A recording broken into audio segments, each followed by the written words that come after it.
Okay, so here I'm going to start a series of videos on the Cisco ONS 15454. Let's see if I can get this into the... and what I've done is I've assigned a report on this system, and I've said go figure out as much as you can about this system and write a report with figures and diagrams explaining what you've learned about the system. Well, I'm going to give you a lot of help on that. And what I've done is I've printed out selected pages from the document, and I'll take you through these and I'll show you how I get some important information from these pages. And there's a lot of hints here I think that maybe you won't know already about how to get information out of these systems. I guess I gave you this a link to the 1700 page document. That might be a little bit much. And so what I'll recommend is that you also use other sources. And so, for example, I went to the website, Cisco's website, and got some pictures of the devices. And what we're talking about here is the ONS 15454 platform.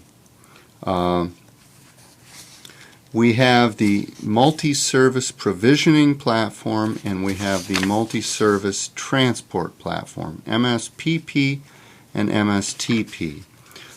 So they have pictures of these things, and essentially the MSPP is running SONET, is giving you SONET channels, high-speed SONET, lots of time division electrical multiplexing up from all types of different signals, everything from Ethernet down to T1s into high-speed SONET.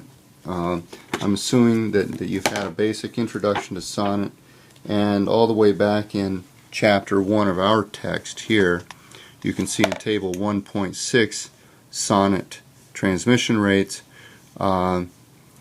The electrical and optical signals have different names, but they are corresponding. So an STS1 is at 51.8 megabits per second and carries 672 voice channels. And an STS1 electrical signal is carried on an OC1 optical signal. Okay? And so when we get up to an STS12, that's carried on an OC12 at 622 megabits per second.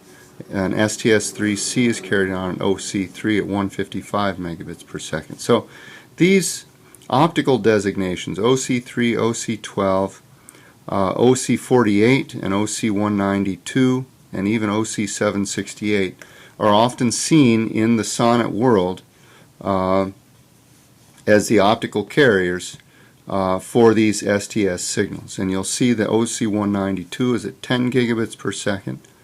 OC768 is the fastest at 40 gigabits per second, 39,813.12 megabits per second. So these are very fast, and basically the SONET system is handled sort of the multiplexing, the TDM multiplexing up into the SONET system is handled by the multi-service provisioning platform. To go down into the telephony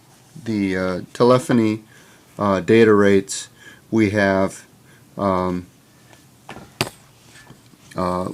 also in our book in table 1.5 the T1, T3 designation. So a T1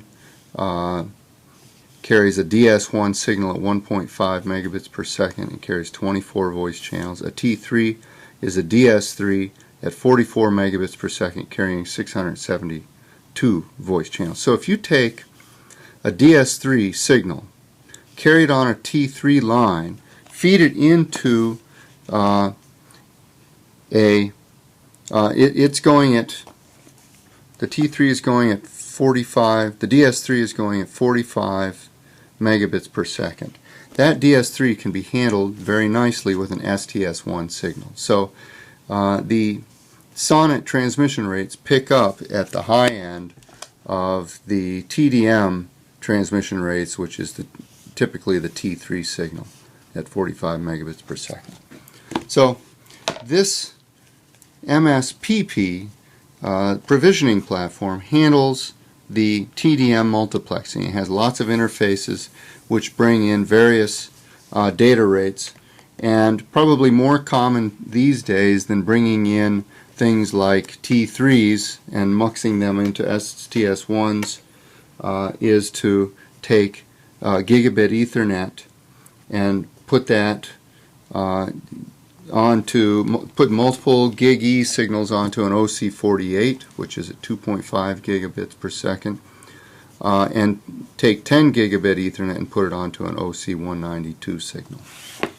Okay, so we have the multi-service provisioning platform and the multi-service transport platform.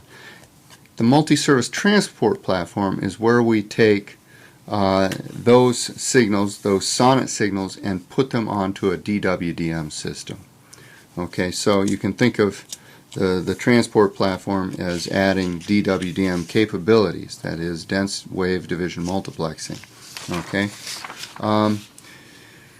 The modern variants of the multi-service transport platform include the M6 and the M2. So the M6 is shown here on some pictures from the internet.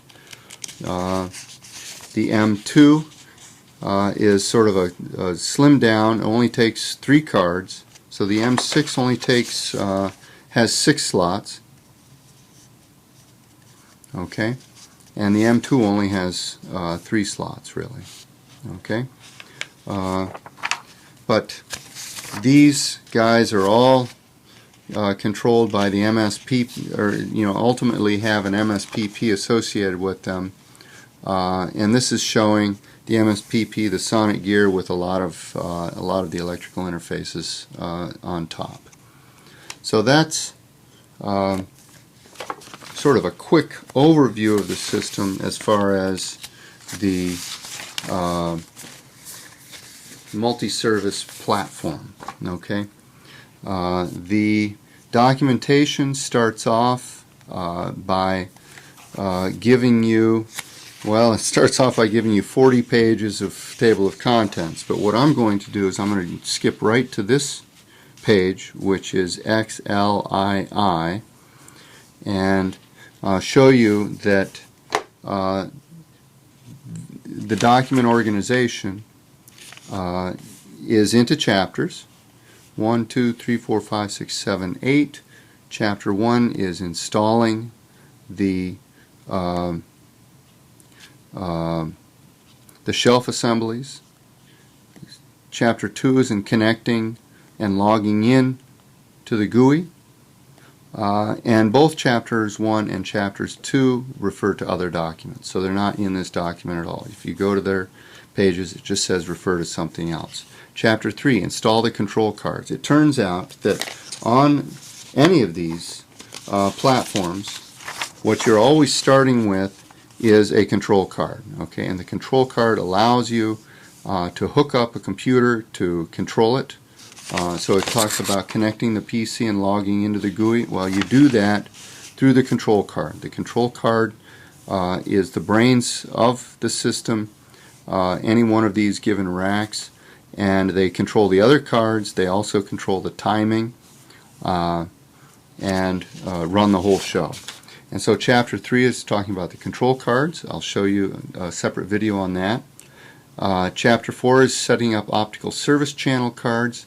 An optical service channel is a separate wavelength that runs between nodes that allows the different nodes to talk to each other. And it's very important because, as we'll see, we often have a ring configuration in which the different nodes have to talk to each other very quickly to do protection switching. And so this optical service channel, as we'll see, is at a wavelength of 1510. It's outside of the C-band, but it goes from node to node and allows the nodes to talk to each other. Chapter 5 is talking about the optical amplifier cards. Chapter 6, provision mux and demux cards. These are the optical multiplexers and optical demultiplexers. Chapter 7 is setting up tunable dispersion compensation units. So this will give me a great opportunity to go into more detail on dispersion compensation as we look at the block diagrams there. Chapter 8, provision protection switching. Chapter 9, optical add drop. Chapter 10, reconfigurable optical add drop. Chapter 11, transponder and mux sponder cards. Okay. Chapter 12, node reference. Now chapter 12 and then chapter 13, network reference. Chapter 14, turn up a node. 15, perform node acceptance. Turn up a network. A lot of this finally is going to get into a lot of details that we won't have time to go. But what I'll try to do is, at least for these first few chapters, to understand the overall system, is to give you one video on each of them. And so I'll start in the next video with chapter 3. Thanks.